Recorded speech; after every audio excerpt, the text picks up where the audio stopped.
Non veg కర్రీస్‌లో పిల్లలు ఇష్టంగా తినేది చికెన్ కర్రీ కదా! ఎప్పుడు ఒకేలా చేస్తే ఏం బావుంటుంది చెప్పండి? అప్పుడప్పుడు వాళ్ళు కూడా ఇష్టంగా తినేలా ఇలా బటర్ చికెన్‌ని ఒకసారి ట్రై చేయండి. రైస్‌లోకైనా, చపాతీలోకైనా ఇష్టంగా తినేస్తారు.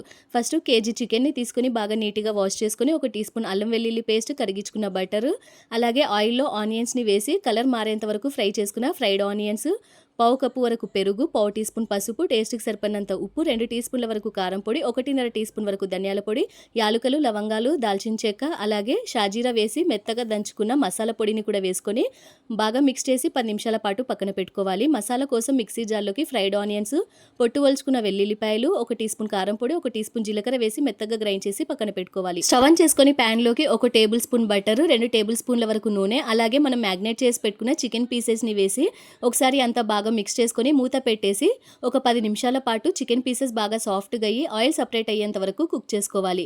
అర గ్లాస్ వరకు నీళ్లను కూడా వేసి ఒక 2 నిమిషాల పాటు బాగా కుక్ చేసుకొని మనం గ్రైండ్ చేసి పెట్టుకున్న మసాలా పేస్ట్‌ని కూడా వేసి మూత పెట్టేసి ఇంకొక 6, 7 నిమిషాల పాటు మధ్య మధ్యలో మూతను ఓపెన్ చేసుకుంటూ మిక్స్ చేసుకోవాలి. ఫైనల్‌గా సన్నగా కట్ చేసుకున్న కరివేపాకు, కొత్తిమీర, పచ్చిమిర్చి ముక్కల్ని వేసుకొని స్టవ్ ఆఫ్ చేసుకుంటే యమ్మీగా టేస్టీగా బటర్ చికెన్ రెడీ. వీడియో మీకు నచ్చిందా? నచ్చితే ప్లీజ్ మీరు కూడా ట్రై చేసి ఒక లైక్ చేసేయండి. Thanks for watching.